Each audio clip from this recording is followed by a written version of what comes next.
Hi, everyone, and welcome to StudioJake. Thank you so much for watching today. If you don't know me, my name is Jacob Airy. I'm an author and pop culture commentator, and on this channel, I cover all kinds of things. I cover film, television, anime, comic books, all kinds of stuff. I do reviews, I do views, I do commentary, plenty of stuff for you to get into. I also happen to be a novel writer. I've got three novels out right now. I've got Cacophony, which is sort of a paranormal fiction about a group of demons who want to take over a town and the angels sent to stop them. I also have this fantasy series, The Seven Royals. So the first book is All Good Things. The second book is Breaking the Stars. The third book is on its way. I won't George R. Martin you or J. Abrams you. It will come out. It will be fun. It will be an epic conclusion to this fantasy trilogy. So head on over to Amazon, Barnes & Noble, or booklocker.com to pick up copies of these. Just search my name, Jacob Airy, and you should find them. So I hope everyone had a happy new year. I just kind of wanted to do a chill video as we go into the new year.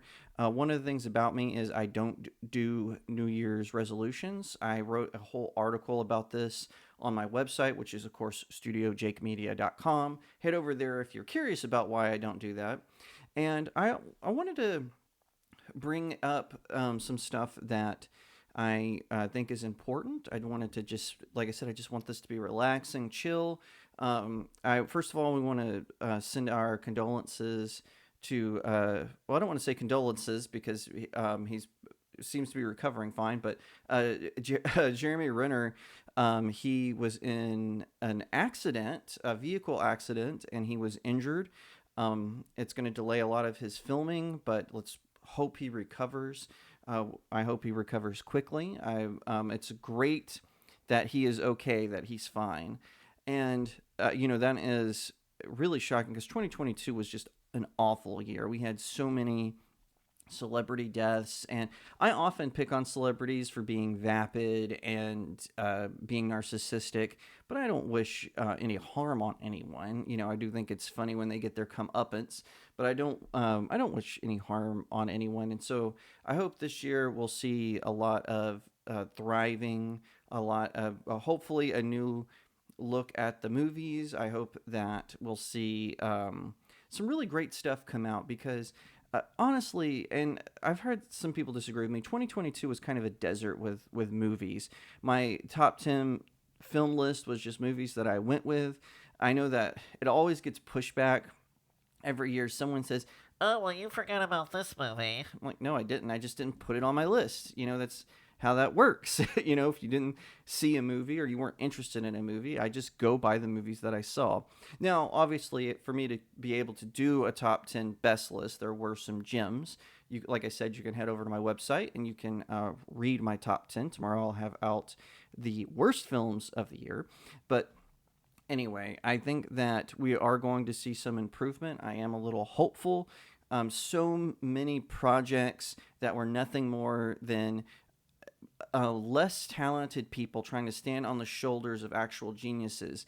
Lightyear, The Rings of Power, with comic books, Transformers, Batman, the Avengers, Justice League, a lot with Marvel, right? We saw a lot of vapid narcissists stand on the shoulders of great men like J.R.R. Tolkien and Stan Lee, Bob Kane, Bill Finger, all of these which of course obviously Tolkien in my opinion is way bigger than other names that I mentioned, but still these sort of narcissists were trying to stand on the shoulders of these geniuses and saying, hey, we can do better. But I really feel that because of the failure of so many projects, we're going to see sort of, I don't want to say a renaissance because I don't think it's that big of a deal, but we're going to see more projects get greenlit, stuff like 65, which I am very hopeful for.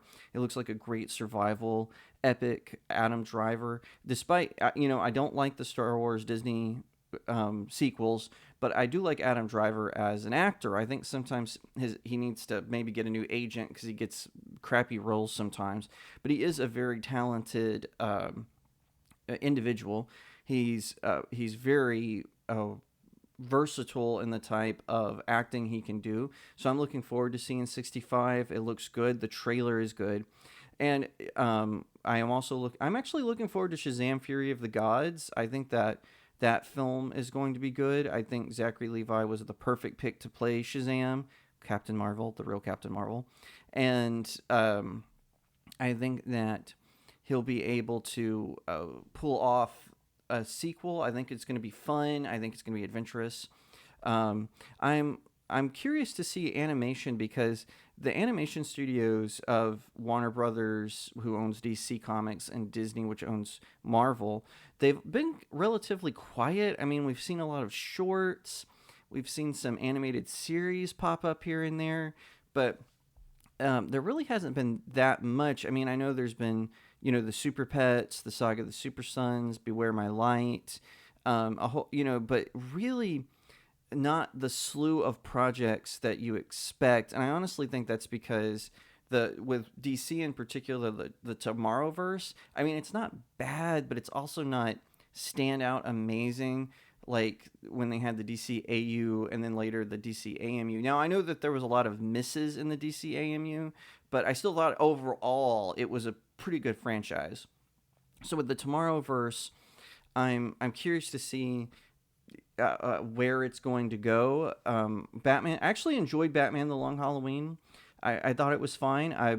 Wasn't Long Halloween is my favorite Batman comic book storyline. So I was excited to see the film, and it didn't quite live up to my expectations. But I'm curious because now they've announced that they're going to do Batman: The Doom That Came to Gotham, which puts Batman in the 1920s. And again, some of these Elseworld movies, like for instance Gotham by Gaslight, it was so different from the original Gotham by Gaslight. They could almost do a sequel and do the original story. They would only have to make minor tweaks to it for them to do a straight adaptation. But we'll just have to wait and see. And same with Marvel Entertainment. Marvel Entertainment in the early 2000s and I guess until the mid 2010s, they were producing some pretty cool films. They did Ultimate Avengers 1 and 2, Doctor Strange, Planet Hulk, Hulk versus. I didn't care for Invincible Iron Man. I thought that one was kind of a dud. They mixed this weird cell CGI, which, for those of you who don't remember, cell CGI was sort of a cheaper version of CGI that a lot of companies used it, including the creators of Transformers for a time. They did it with, I think, Transformers Energon, and it looks like video game early 2000s graphics. I mean, it's terrible. Fortunately, they didn't do that with a lot of the other ones, but anyway, I think that I told you this was just going to be a rambling, chill listen. So with my voice, with my Cajun accent, blah blah blah. I actually don't have a Cajun accent. That's because I grew up in Dallas. But anyway, and I am Cajun though, by the way. My family straight from Louisiana, at least on my mom's side. So anyway, just sort of when it comes to animation, I'm really curious. Like Marvel's going to do a new Spider-Man animated series, which I kind of lost interest with Marvel's Spider-Man. I was not impressed with that show. I mean, it had some good moments in it, but overall, I didn't think it was that great. I feel like it was a lot of wasted potential.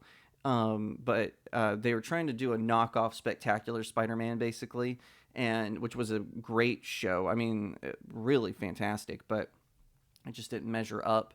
But we'll have to see where it goes. I mean, we're in kind of a weird state right now, I know, with animation, because anime has brought back sort of the desire to see 2D animation, right?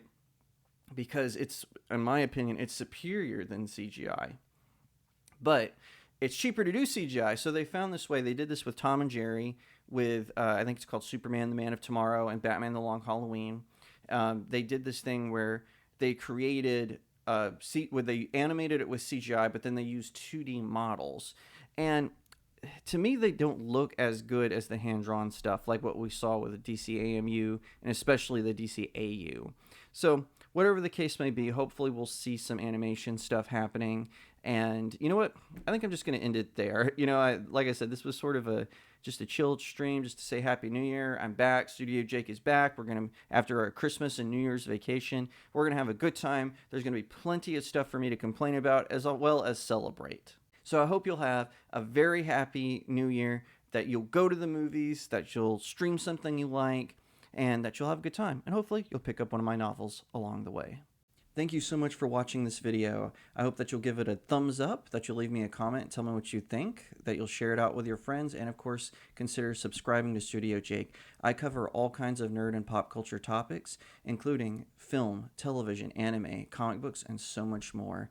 I hope that you'll also head over to my main website, StudioJakeMedia.com, where I have even more news, views, and commentary. Also, if you'd like to support the channel, head over to my locals page. That's studiojakemedia.locals.com. It's the best way to support me. I'm trying to build a little community there. I have exclusive reviews and articles, so definitely head over there and check it out. And I'll see you next time, right here on Studio Jake.